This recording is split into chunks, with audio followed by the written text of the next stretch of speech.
تفصیل کری ہے وہ آج سننا ہے۔ فرمائے اس حدیث کے اکثر مضامین رسالے کے گزشتہ اوراق میں بھی بیان ہو چکے ہیں، البتہ چند امور قابل غور ہیں، جن میں سب سے اول اور اہم بات تو یہ ہے کہ بہت سے محروم رمضان کی مغفرت عامہ سے بھی مستثنیٰ تھے، جیسا کہ پہلی روایت بھی معلوم ہو چکا ہے، اور وہ عید کی اس مغفرت عامہ سے ہی مستثنیٰ کر دیے گئے۔ 4 آدمی بتاتے نا کہ ان کی مغفرت نہیں ہوتی، باقی سب کی ہوتی ہے، بعض باتوں 7 آدمیوں کی آتی ہے کہ ان کی ہو جاتی ہے، تو کہا جس طرح وہ رمضان میں ان کی مغفرت نہیں ہوتی، شب قدر بھی نہیں ہوتی، اسی طرح ان کی عید میں بھی مغفرت نہیں ہوتی، جیسے تھے ویسے واپس چلے آتے، جس میں آپس کے لڑنے والے، والدین کی نافرمانی کرنے والے بھی شامل ہیں۔ ان سے کوئی پوچھے کہ تم نے اللہ کو ناراض کر کے اپنے لیے کون سا ٹھکانہ ڈھونڈ رکھا ہے، افسوس تم پر بھی اور تمہاری اس عزت پر بھی جس کے حاصل کرنے کے غلط خیال میں تم رسول پاک صلی اللہ علیہ وسلم کی بد دعائیں برداشت کر رہے ہو، جبرائیل علیہ السلام کی بد دعائیں اٹھا رہے ہو، اللہ کی رحمت اور مغفرت عامہ سے بھی نکالے جا رہے ہو۔ میں پوچھتا ہوں، شیخ فرماتے ہیں کہ آج تم نے اپنے مقابل کو زد دے دی اور اپنی منہ اونچی کر لی، وہ کتنے دن تمہارے ساتھ رہے گی، جبکہ اللہ کا پیارا رسول تمہارے اوپر لعنت کر رہا ہے، اللہ کا مقرب فرشتہ تمہاری ہلاکت کی بد دعا کر رہا ہے، اللہ جل شانہ تمہیں اپنی مغفرت اور رحمت سے نکال رہا ہے۔ اللہ کے واسطے سوچو اور بس کرو، صبح کا بھٹکا اگر شام کو بھر آ جائے تو بھولا وہی ہوتا۔ آج وقت ہے، تلافی ممکن ہے، اور کل جب ایسے حاکم کی پیشی میں جانا ہے جہاں نہ عزت اور وجاہت کی پوچھ، نہ مال و متاع کارآمد، وہاں صرف تمہارے اعمال کی پوچھ ہے، ہر حرکت لکھی لکھائی سامنے آ جائے گی۔ حق تعالی شانہ اپنے حقوق میں درگزر فرما دیں گے، مگر بندوں کے آپس کے حقوق میں بغیر بدلہ دیے نہیں چھوڑیں۔ نبی کریم صلی اللہ علیہ وسلم کا ارشاد ہے، مفلس میری امت میں وہ شخص ہے کہ قیامت کے دن بہت ساری نیکیاں، بڑے نماز، بڑے تقوی، بڑے نفلیں، بڑے روزے، بڑی زکاتیں لے کر آئے گا، لیکن کسی کو گالی دی ہوگی، کسی کو تہمت لگائی ہوگی، کسی کے ساتھ مار پیٹ کی ہوگی، کسی پر الزام لگایا ہوگا، یہ دعوے دار آئیں گے اس کے نیک اعمال میں سے ان حرکتوں کا بدلہ وصول کریں۔ جب اس کے پاس نیک اعمال ختم ہو جائیں گے تو اپنی برائیاں ان حرکتوں کے بدلے میں اس پر ڈالتے رہیں گے، اور پھر اس انبار کی بدولت وہ جہنم میں جائے گا۔ اپنی کثرت اعمال کے باوجود حسرت و یاس کا عالم ہوگا، جو محتاج بیان نہیں، وہ مایوس تمنا کیوں نہ سوئے آسماں دیکھے کہ جو منزل بمنزل اپنی محنت رائے گا۔ دوسرا عمل قابل غور یہ ہے کہ اس رسالے میں چند مواقعات مغفرت کے ذکر کیے گئے، اور ان کے علاوہ بھی بہت سے امور ایسے ہیں کہ وہ مغفرت کے سبب ہوتے ہیں اور گناہ ان سے معاف ہو جاتے ہیں۔ اس پر ایک اشکال ہوتا ہے، وہ یہ کہ جب ایک مرتبہ گناہ معاف ہو چکے اس کے بعد دوسری مرتبہ معافی کی کیا معنی؟ اس کا جواب یہ ہے کہ مغفرت کا قاعدہ یہ ہے کہ جب وہ بندہ کی طرف متوجہ ہوتی ہے، اگر اس پر کوئی گناہ ہوتا ہے تو وہ مٹا دیتی، اور اگر اس کے اوپر کوئی گناہ نہیں ہوتا تو اس کے بقدر اس پر رحمت اور انعام کا اضافہ ہوتا رہتا ہے۔ تیسری بات یہ ہے کہ سابقہ احادیث میں بھی بعض جگہ اس حدیث میں بھی ابھی اقبالہ شبانہ نے اپنی مغفرت فرمانے پر فرشتوں کو گواہ بنایا ہے۔ اس کی وجہ یہ ہے کہ قیامت کی عدالت کے معاملات ضابطے پر رکھے گئے ہیں، انبیاء علیہ الصلوۃ والسلام سے ان کی تبلیغ کے بارے میں بھی گواہ طلب کیے جائیں گے۔ نبیوں سے پوچھا جائے گا کہ تم نے ہمارے ادا کی، تم تبلیغ کری لوگوں کو؟ نبی کہیں گے بالکل، تو گواہ لاؤ، امتی گواہی دیں گے، اور تمام نبیوں کی گواہی ہمارے نبی دیں گے وہاں پر۔ بات لمبی تو ہوتی مگر مجھے قصہ یاد آ رہا چھوٹا سا، آپ لوگ کو سنا۔ اپنی ٹوک کا جیسے کرکٹ کھیل ہوتا نا، ایسی گولف ایک کھیل ہوتا تھا، شاہی نوابی کھیل تھا وہ۔ تو ایک دفعہ ایک کھیل ہو رہا ہو، اس میں ایک اٹھائی گیرا بھی پہنچا ہوا، ایک تو ہوتا چور بڑھیا، ایک ہوتا اٹھائی گیرا، جہاں موقع لگا وہ چیز اٹھا کے کھسک دیتا، وہ اٹھائی گیرا کہتے، وہ بھی تھا۔ اس کی نظر ایک انگریز میم کے پرس پر پڑی اور اس چکر میں رات کسی طرح یہ میم پرس چھوڑے اور میں لے کے بھگوس ہوں. اس کی قسمت اچھی تھی, وہ میم بھول گئی بیچاری اپنی کرسی پہ پرس, وہ لے کے روانہ ہو گئے. تو وہ روانہ ہو گئے. پورے تھوڑی دیر میں پورے شہر میں کھلبلی مچ گئی. اعلان ہوا, اتنا بڑا شہر اب پہلے تھوڑی تھا, وہ اعلان ہوا. انگریز رہتے تھے اس زمانے میں, یہ ان کا اسدمیہ وغیرہ کے جب مکان ہے, اس سے اوپر ادھر پیچھے پہاڑیا پہ کچھ بنگلے نظر آتے ہیں, وہاں رہتے تھے انگریز. وہاں سے اعلان ہوا کہ جو میم صاحب کا پرس لا کے دے گا اس کو 5 روپے انعام دیے جائیں گے. اب اس زمانے کے 5 روپے ملک ہوتے تھے. یہ صاحب جو تھے ان کے دماغ میں آئی کہ یار چلو اپن واپس کر یہاں چلتے, وہاں چلتے. انہوں نے اس کو جو کھول کے دیکھا تو اس میں 3 تو اشرفی تھیں اور 8-10 گنیاں تھیں. اشرفی ہوتی تھی 1 روپے سونے برابر, اور گنی ہوتی تھی 4 آنے سونے کے برابر. بہت ہوتے تھے وہ سونے کے بعد. انہوں نے دیکھا کچھ میک اپ کا سامان تھا اور میم کی عورتیں رکھتی ہیں پرسوں, لے کے پہنچ. ہماری چپراسی نے دیکھا کہ وہ اٹھائی گیرے آ رہے ہیں. انہوں نے کہا تیرا یہ کیا کام, چل اٹھائیے. تو انہوں نے دوسری پرس بتا کے یہ پرس ہے گا میرے پاس تمہارا, بولو سوچو. اس نے فوراً کہا اچھا آجا, پرس لایا ہے تو آجا. میم کو جا کر صاحب ایک صاحب آپ کا پرس لایا. یہ تو کہا نہیں کہ چور اچک کے اپنی شہر کی بے عزتی تھی, لے کر آیا. میں بہت خوش ہوئی, او ویل میم بہت اچھا ہے, بہت اچھا. کہنے لگے ایسی اچھا نہیں ہے, پہلے بتاؤ تمہارا ہیوی کہ نہیں, اس میں کیا تھا تمہارا سامان, میں نے سب چیک کر لیا ہے, بتاؤ کیا کیا. میں نے کہا کہ ہماری یہ اشرفی تھی, ایسی گنی تھی, کہا تمہارا 5 روپے دیے. انہوں نے بڑے ان کو 3 سلام کیے جا کے جائیں, سلام شکریہ بول دو. باہر نکلے تو چپراسی نے پکڑ لیا. کہا بے چھوٹے تمام مسلمانوں کی چوریاں کرتا پھرتا ہے, یہ کرسٹان کی چوک والے عیسائیوں کی مخالفت میں بہت سخت ہے. کرسٹان کہتے تھے, ہماری دادی کو ہم نے دیکھا ایسا کف کالر کا قمیض پہن لے تو کہتے تھے کہ کرسٹان ہو گیا, آپ پردہ کرو اس سے, کرسٹان ہو گیا, اپنے مذہب سے نکل جاتے. بہت سخت ہے ہماری دادی. تمہاری دادی تمہاری ماں کی دادی, ہماری ماں کی دادی کہنے لگے یار یہ مت پوچھو, بس میں نے کیوں کہا یار تو سب کی چوری کرتا ہے, عیسائی کی چوری کرے تو کیا جانے تھا, اچھا نا زندگی پوری گزر جاتی تیری مدد. میں نے کہا اچھا جب تم مان ہی نہیں رہے تو کچھ سن لو, میں نے کیوں واپس کر دیا. میرے دل میں یہ بات آئی کہ میدان حشر میں میں نے مولویوں سے سنا ہے, یہ وہ مولوی جھوٹ نہیں بول سکتے, کہ حدیث میں آتا ہے میدان حشر میں تمام نبیوں کی سفارش ہمارے نبی کریں گے, اور جب نبی ہمارے سفارش کریں گے تو اب جاہل آدمی بیچارہ جو اس کے دماغ میں آئی, پہلوان ٹائپ بات نہیں کریں, بڑے آنکڑے پھر رہے ہوں گے اپن کے نبی, سب کی سفارش کر رہے ہوں گے, یا اللہ اس کو ہی معاف کر دیں, اس کو ہی معاف کر دیں. مجھے ایسا لگا جیسے اتنے میں ہمارے نبی اکڑے میں جا رہے ہیں تو عیسیٰ علیہ السلام آ گئے, یہ کرسٹانوں کے نبی, عیسائیوں کے نبی.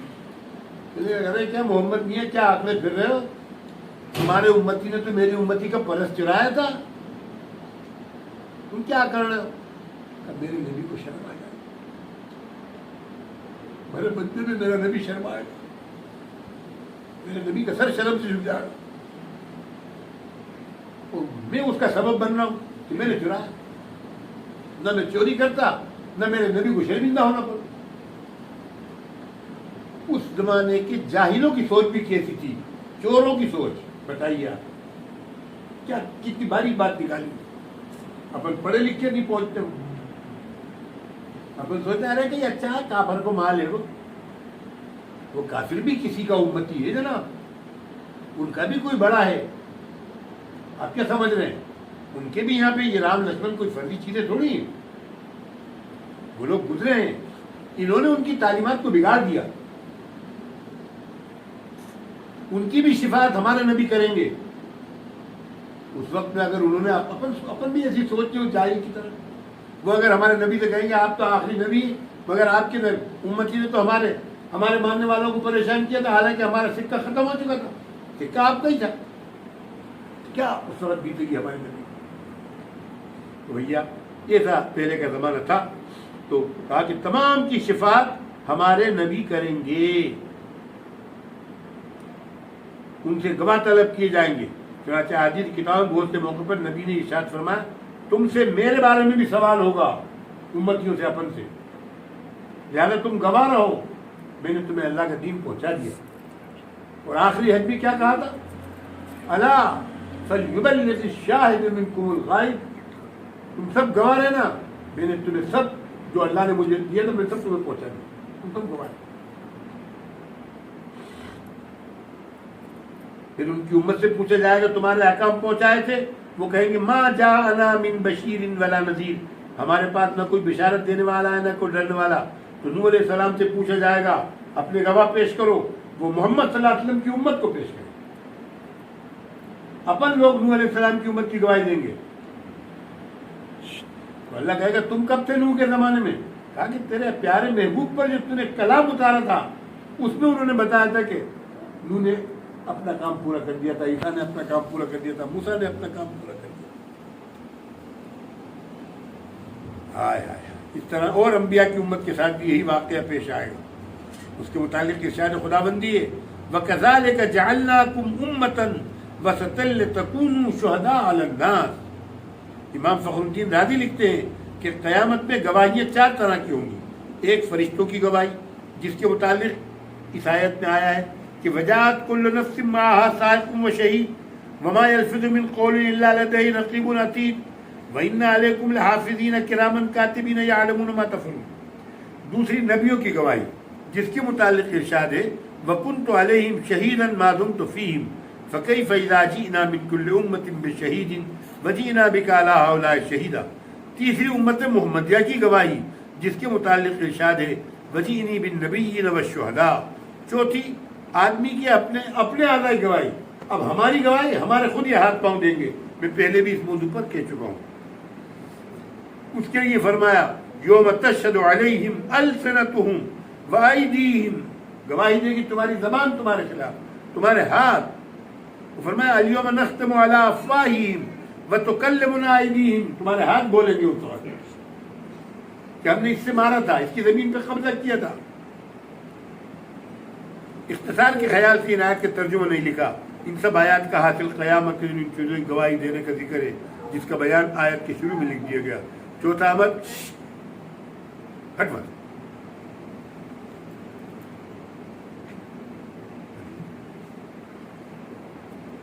میں تم کو کفار کے سامنے رسوا و فضیحت نہیں کروں گا. حق تعالیٰ شانوں کا یہ غایت درجہ لطف و کرم ہے.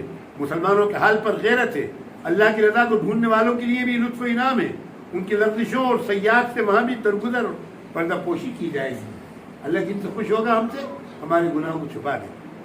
عبداللہ ابن عمر حضور پاک صلی اللہ علیہ وسلم سے نقل کرتے ہیں قیامت کے دن حق تعالیٰ شانہ ایک مومن کو قریب بلا کر اس پر پردہ ڈال کر کہ کوئی دوسرا نہ دیکھے اس کی لفظشوں اور سیاحت سے یاد دلائیں گے تو نے فلاں فلاں گناہ کیے تھے نا.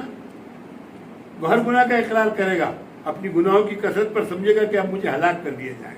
پھر ارشاد ہوگا جا میں نے دنیا میں بھی تیری ستاری کی تھی، تیرے عیب چھپائے تھے، تیرے گناہ چھپائے تھے، آج بھی میں معاف کرتا ہوں اور سب کے سامنے تیرا پردہ. جاؤ اعمال کا دفتر ختم. اور بھی سینکڑوں روایت سے مضمون ثابت ہے. اللہ کی رضا کو ڈھونڈنے والوں، اس کے احکام کی پابندی کرنے والوں کی لفظشوں سے درگزر کر دیا جاتا ہے. اس لیے نہایت اہمیت کے ساتھ ایک مضمون سمجھ لینا چاہیے. جو لوگ اللہ والوں کی کوتاہیاں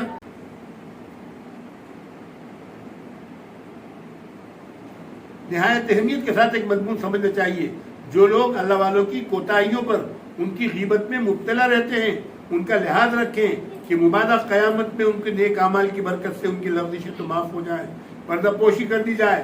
لیکن تم لوگوں کے نام اعمال نامے غیبت کا دفتر بن کر ہلاکت کا سبب بنے. اللہ جل شانہ اپنے لطف سے ہم سب سے درگزر فرمائے۔ پانچویں یہ بات ضروری ہے کہ حدیث بالا میں عید کی رات کو انعام کی رات سے پکارا گیا ہے۔ اس رات میں اللہ شانہ اپنے بندوں کی طرف انعام دیا جاتا ہے، اس لیے بندوں کو بھی اس رات کی بے حد قدر کرنا چاہیے۔ بہت سے لوگ عوام کا تو پوچھنا ہی کیا، خوات بھی رمضان کے تھکے ماندے اس رات میں میٹھی نیند سونے لگتے، پوری رات جگے تھے پورا مہینہ، آج سو بھیا دب کے نہیں۔ حالانکہ یہ رات بھی خصوصیت سے عبادت پہ مشغول رہنے کی ہے۔ نبی کریم صلی اللہ علیہ وسلم نے فرمایا جو شخص ثواب کی نیت کر کے دونوں عیدوں میں جاگے اور عبادت میں مشغول ہو، عید کی رات میں بھی اور بقرہ عید کی رات میں بھی، اس کا دل اس دن نہ مرے گا جس دن سب دل مردہ ہو جائیں گے۔ یعنی فتنہ و فساد کے وقت جب لوگوں کے قلوب پر مردنی چھاتی ہے، اس کا دل زندہ رہے گا، ممکن ہے سود پھونکے جانے کا دن بھی مراد ہو۔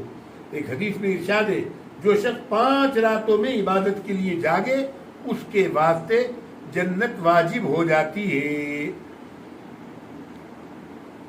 لیلۃ الترویہ یعنی 8 ذی الحجہ کی رات، بقرہ عید سے ایک دن پہلے کی رات، جی ہاں 8 ذی الحجہ کی رات اور 9 ذی الحجہ کی رات اور 10 ذی الحجہ کی رات، 3 رات، اور عید الفطر کی رات اور شب برات کی رات یعنی 15 شعبان کی رات۔ اب ان ملاؤں سے جا کے پوچھو جو کہہ رہے ہیں 15 شعبان کو بچ جاؤ، کوئی ضرورت نہیں۔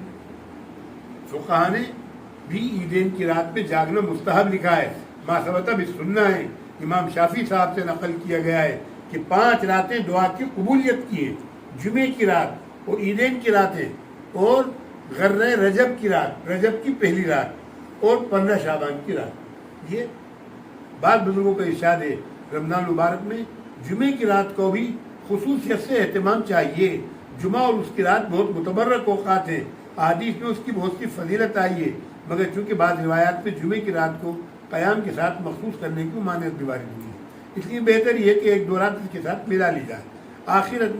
آخر میں ناظرین سے رجاجت سے درخواست ہے کہ رمضان کے مبارک و مخصوص اوقات میں جب ہم اپنے لیے دعا کریں تو اس سیاکار یعنی حضرت شیخ زکریا رحمۃ اللہ علیہ اور میں جو آپ سب کو سنا رہا ہوں میرے بارے میں بھی اللہ سے دعا کریں۔ کیا بعید ہے کہ آپ سب کی دعا کی برکت سے اللہ تعالیٰ میرے گناہوں کو ہی معاف فرما دے، مجھے بھی اپنی رضا و محبت سے نواز دے۔ حضرت حاجی صاحب رحمۃ اللہ علیہ کے شعر پر یہ کتاب انہوں نے ختم کری ہے۔ گرچہ میں بدکار و نالائق ہوں اے شاہ جہاں، پر تیرے در کو بتا اب چھوڑ کر جاؤں کہاں، کون ہے تیرے سوا مجھ بے نوا کے واسطے، کشمکش سے نا امیدی کی ہوا ہوں میں تباہ، دیکھ مت میرے عمل کر لطف پر اپنے نگاہ، یا رب اپنے لطف و احسان و عطا کے واسطے، چرخ سیاہ سر پہ ہے زیر قدم بہر علم، 4 سو ہے فوج غم، کر جلد اب بہر کرم، کچھ رہائی کا سبب اس مبتلا کے واسطے، ہے عبادت کا سہارا عابدوں کے واسطے، اور تکیہ زہد کا ہے زاہدوں کے واسطے، ہے عصائے آہ مجھ بے دست و پا کے واسطے، نے فقیری چاہتا ہوں نے امیری کی طلب، نے عمارت نے عبادت نے ورا نے خواہش علم و ادب، درد دل پر چاہیے مجھ کو خدا کے واسطے، عقل ہوش و فکر اور نعمائے دنیا بے شمار کی عطا تم نے مجھے پر اب پروردگار، بخش وہ نعمت جو کام آئے صدا کے واسطے، حد سے ابتر ہو گیا ہے آج دنیا چاہت کا، کر میری امداد اللہ، وقت ہے امداد کا، اپنے لطف و رحمتیں بے انتہا کے واسطے، گوہ میں بندے آسی غلام پرقصور، مجھ جرم میرا حوصلہ ہے نام ہے تیرا غفور، تیرا کہلاتا ہوں میں جیسا بھی ہوں رب شکور، انت شافی انت کافی فی مہمات الامور، انت حسبی انت ربی انت لی نعم الوکیل، سبحان اللہ بحمدی، سبحانک اللہم وبحمدک ونشہد ان لا الہ الا انت نستغفرک ونتوب الیک۔ یا اللہ ہم سب کو صحت اور عافیت کے ساتھ آئندہ کا رمضان بھی عطا فرما، آمین۔ جو بھی ٹوٹی پھوٹی عبادتیں اس پورے مہینے میں ہم نے کری ان تمام کو قبول فرما، آمین۔ جو کچھ بھی ہم سے لفزشوں کوتاہییں اور اس کے احترام میں کمیاں ہو گئی ان کو معاف فرمائے، آمین۔ ہمارے اعتکاف کو بھی قبول فرمائے۔ یا اللہ ہماری اس مسجد کو نورانی بنا دے، آمین۔ مسجد اولیاء جب اس کا نام رکھا ہے یا اللہ اس کو اس میں ہر نماز پڑھنے والے کو اپنا ولی بنا لے، آمین۔ یا اللہ اس کے ذمہ داروں کو اپنا ولی بنا لے، اس کے صفائی ستھرائی کرنے والوں کو اپنا ولی بنا لے، اس کی مدد کرنے والوں کو اپنا ولی بنا لے۔ یا اللہ اس پورے رمضان میں اپنا قدریوں سے گزار لیا، اب تو معاف کر دے، اب تو معاف کر دے، آئندہ سے ہمیں سچی پکی توبہ کی توفیق عطا فرما، آمین، اب تو معاف کر کے آئندہ سے سچی پکی توبہ کی توفیق۔ آمین، یا اللہ ہمیں مانگنا نہیں آتا، جو کچھ ہمارے لیے اچھا ہو وہ ہمیں مانگنے دے، وہ ہمیں دے دے۔ ہم سے جو دعاؤں کے لیے کہتے ہیں، لکھتے ہیں، متوقع رہتے ہیں، ہمارے مدرسے کا تعاون کرتے ہیں، ہماری اس مسجد کا بھی تعاون کرتے ہیں، ہم سے محبت کرتے ہیں، ہمارے مدرسے سے محبت کرتے ہیں، تمام علماء سے محبت کرتے ہیں، دعوت و تبلیغ کے کام سے محبت کرتے ہیں، کام کے ذمہ داروں سے محبت کرتے ہیں، خانقاہوں سے محبت کرتے ہیں، خانقاہوں کی ذمہ داروں سے محبت کرتے ہیں، ان سے دعاؤں کے لیے کہتے ہیں، ان تمام کی جائز حاجات کو پورا فرما، بیماروں کو شفا عطا فرما۔ جو دنیا سے چلے گئے، ہمارے رزاق بھائی کی بیٹی جو وہاں سہاگ پور میں انتقال کر گئی، یا اللہ اس کی مغفرت فرما، اس کے درجات بلند فرما۔ ہمارے بھی جو رشتہ دار، ٹوک کے قاضی صاحب، ٹوک کی شاہی مسجد کی امام صاحب، ان کی مغفرت فرما، ہمارے عادل شاہ بھیا کی بیوی کی مغفرت فرما، اور جو لوگوں نے ہم سے دعاؤں کو یہ کہا، جو ہم کہہ نہیں سکے، کہنا چاہتے تھے، جو اس دنیا سے چلے گئے، سب کی مغفرت فرما دے، سب کی مغفرت فرما دے، ہماری بھی سب مغفرت فرما، موت اور ما بعد الموت کی تیاری کی توفیق عطا فرما۔ سبحان ربک رب العزۃ عما یصفون، سلام علی المرسلین۔